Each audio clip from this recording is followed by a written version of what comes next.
Hi everyone, welcome back to my channel. Today I am talking handbags, and while you probably know that most YouTubers who do luxury love to unbox brand new bags and show off all of their beautiful new purchases, today I'm actually going to be talking about my vintage bags because I have been collecting bags for 20 years and I just wanted to give a little bit of love to my vintage bags. So let's talk about the term vintage. If you look it up, it kind of says that it's like 10 years or older, but usually we're referring to a designer bag. The bags that I have today are older than 10 years. Some of them are older than 20 years old. And I've got 5 of them to show you, but they are designer, they are classics, and I'm really excited to revisit them and show you all the wonderful features of these bags, just in case you've been looking for one and just want some feedback on it. All right, so we're going to start off with the bag that started it all. I always liked handbags, but I never really had a designer, like high-end designer bag, until I purchased this from Louis Vuitton. I bought it on December 31st of 2001. I still have the receipt, and it cost $680. It is the Speedy 25, and as you can see, it is in the Épée Noire. Now, back then in 2001, Louis Vuitton did not even sell their products on their website. You used to have to go to another website. They were the authorized dealer of luxury bags, and that included Louis Vuitton bags, and the name of the site was eLuxury. So some of you ladies out there who are my age may remember that, but that's where I got it from. Like I said, it was $680. I really wanted the Épée leather. I fell in love with it when I saw it, and I knew that it was for me. I had a little bit of a hard time trying to decide which bag to get in Épée leather. At that time they had a Saint-Jacques, they had the Alma, they had a Papillon, but in the end I went for the Speedy. It's such a classic. I love the shape of it, and I have to tell you, I was so proud of this bag when I first got it. It was the most I had ever spent on a handbag, and I probably carried it, I'm not kidding, probably for 2 years straight without switching out. I just loved it that much. They do not currently make it in the Épée, but they made it on and off for many years. So if you were interested in one, I'm sure you can find one pre-loved. But what I love about it, of course, is the shape. It's such a classic shape, and it has held up so beautifully. It really is a gorgeous bag, and I have not babied this in any way, but really it does not look 20 years old at all. You can see that the hardware is still in good shape, and of course the zipper works. I still have the keys. I do pop them in the little pocket right here. I even have my little authenticity cards.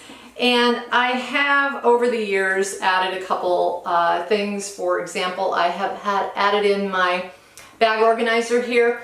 When I was younger, it didn't bother me that the interior of the bag is completely black. My eyesight was a lot better back then.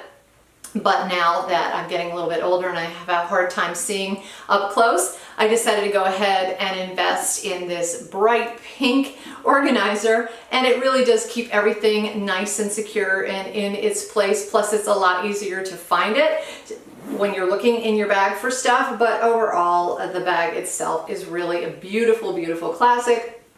Never goes out of style, if you ask me. And I still use this bag to this day. It's not an everyday carry for me anymore, but I do use it when I'm going somewhere a little bit dressier. A lot of times I feel like I want a black bag, but I don't want an ostentatious bag, shall we say. And this one is really under the radar. People who know Épée leather and know Louis Vuitton will recognize this bag, but it doesn't scream Louis Vuitton. It doesn't have, any logos other than a little LV in the corner here. But a really beautiful bag. And if you were ever thinking of adding one to your collection, just shop carefully. You can still find them pre-owned. It's a great bag. I'll never sell it. I love that bag.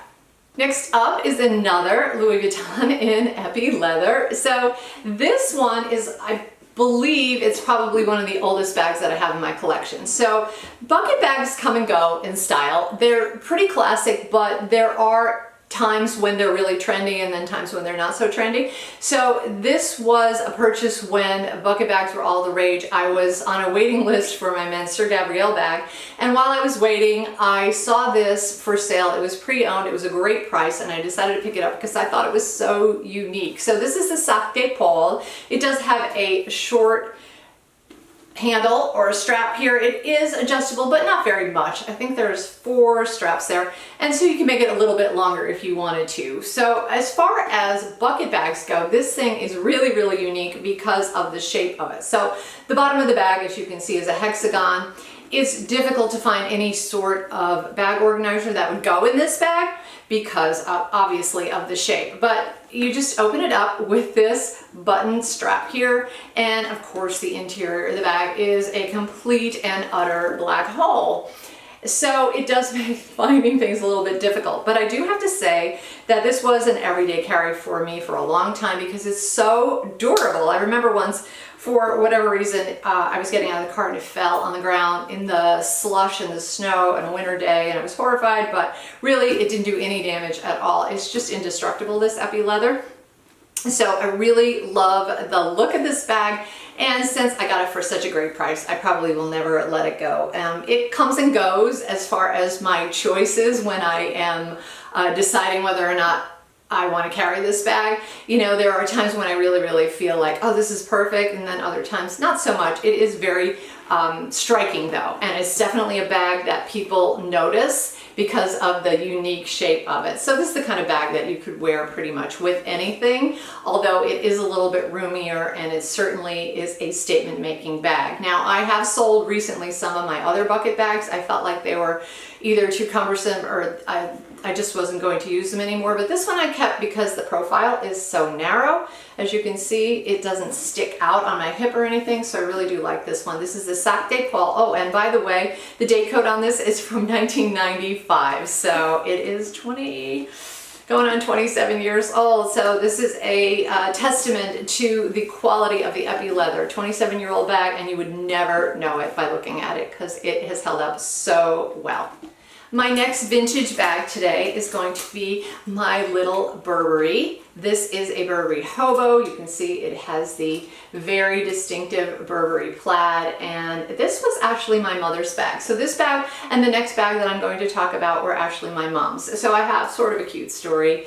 This was a bag that my mother always loved handbags, and she used to buy nice handbags, but she never bought designer handbags.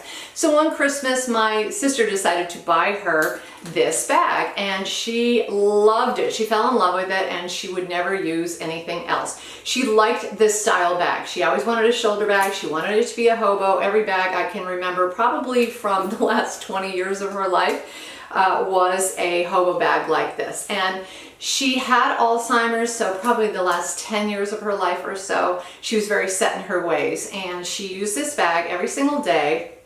She never switched it out, and she loved it. And then we noticed one day that she must have put it down on a hot stove because it had these marks on the bottom that looked like melted marks, and we thought we could clean them off, but you couldn't because it was actually damaged to the canvas. So we decided that Christmas to get her a replacement for it. So we found this actual bag that I am holding here. We bought it for her for Christmas to replace the one that she had that was damaged. And we knew that she was never going to use any other bag, so we figured we had to get the same thing for her. And when she opened it up, it was kind of funny because she said, "I already have this bag." We said, "We know, Mom, you know, we just bought you a replacement because the one that you have is damaged." But it will forever and always remind me of my mom, and it is a really great bag. I love the plaid, I love the tan and the black. It's very eye-catching. It's a really good size too. It doesn't have, you know, it's not overwhelmingly large, but it has really nice capacity. Hobo bags tend to be very roomy because they're not very stiff, so you can stuff a lot of stuff in there. So I do use this bag on occasion when I just want a sort of a little pop of color, maybe if I'm wearing all black or something, or all tan. I will reach for this bag and use it myself. It's a little bit retro. It's definitely, you know, something that looks like it's been in your closet for a while. It certainly doesn't look like a new trendy bag, but I still love it because I still feel that a hobo bag is absolutely classic. The plaid for Burberry is absolutely classic, and of course it has a sentimental spot in my heart because it did belong to my mom. Another bag of my mom's is this one right here. This is a Coach bag, and based on the creed that is inside this bag, I have estimated it that it is probably from somewhere in the early 90s, because at that time they were still made in the USA. And this is actually not like a patch that is sewn on. It's actually stamped right onto the leather. I don't know if you can see that it's stamped right onto the leather. It says made in USA, and the leather itself is so beautiful. But I found this in my mom's closet. I cleaned it up. I do have a video all about how I cleaned it up, so I will link that. In fact, I do have videos on all of these bags, just dedicated videos for these bags, which I will link below if you want any more information on them. Again, I'm not really doing a review of them or a tour of them. I just wanted to show you my vintage collection. So this is called the Ranch bag. I found that out after a little bit of reading on the internet. It is a great bag. It is a hobo, really soft, really luxurious. It has an adjustable strap, but it's not removable. It has a fantastic pocket in the back. I don't know what I have in there. And it has the classic turn lock. You open it up. Inside you can see there is another big pocket right here. And then the main compartment right here where the creed is. And it is very roomy, very soft, still smells luxuriously of leather, and it has the raw leather suede interior inside there, so there's really no lining. It's just so beautifully made. So these bags back from the 90s and prior to that, the Coach bags were really exceptionally well made. Coach has really turned things around in recent years. I feel like they're doing a great job with all of their styling, and their quality seems to have gotten back to its original level. So I'm really pleased about that. So this is the kind of bag that it is sort of like bohemian, at least for me. I feel like the style is really casual, so I don't usually consider this like an everyday bag or a work bag. I will take it to the grocery store. That was a really good bag for the grocery store. You can pop your phone in the back or your list or whatever, and it's just a really beautiful classic bag. Again, with the flap bag, is shoulder bag, you can't go wrong. It's just a classic, and I do love this bag. It's definitely unique in my collection. I really don't have anything else like this. And my last vintage bag for today, I saved the most expensive for last. This is my Chanel jumbo bag, and you could probably tell if you're familiar with Chanel, just based on the color of the gold, that this is at least prior to 2008. So up to 2008, all of the gold hardware on Chanel bags would be coated with 24 karat gold. So it has this very yellow, very distinctive color. It's unmistakable. And this is my jumbo bag. I just love this bag. I think it is so beautiful. It's a timeless classic. It really never goes out of style. This is the beautiful size for me. It's perfect for me because I really do carry a lot with me, and so those mini bags that they have nowadays, the small ones, the squares, that would never work for me. I would never be able to walk out of the house with it because I carry so much stuff. But this bag is really nice and roomy. It has the beautiful burgundy leather interior. I mean, the quality in this bag is just second to none. So again, I am not quite sure of the age of this bag. My husband bought it for me for our anniversary, which was really a great surprise. He did it all himself too. I never said to him, hey, buy me a Chanel bag. He just was listening and he found it, and he did ask me though. He said before he bought it, he wanted to make sure that I really wanted it. And he said, would you be interested in a Chanel bag? Oh, would I? So this was my first Chanel, and it was an anniversary present from my husband, so I really love it. But you guys probably are familiar with this bag. Of course, it has the beautiful chain strap, which you can lengthen or shorten to your heart's content. And of course, the hardware is plated with 24 karat gold. Even the rivets on the top are as well. So just an absolutely beautiful bag, timeless, classic, goes with everything. I do feel a little nervous when I carry this bag, I have to tell you, because it is quite pricey and it is lambskin, but I have to say the lambskin has really held up well. Like, there's no scratches or anything. It's just a beautiful, beautiful bag. So there is a reason why people love vintage bags, because they are just such classics and they're such great quality. So I do hope that you enjoyed this. I am going to try to link all of the individual videos that I have dedicated to each of these bags if you are interested in learning any more about them. But I do appreciate your time. Thank you so much for watching. I hope you enjoyed this video. If you did, please give it a thumbs up. Don't forget to subscribe if you have not. And I want to thank you again for watching, and I will see you in my next video. Take care.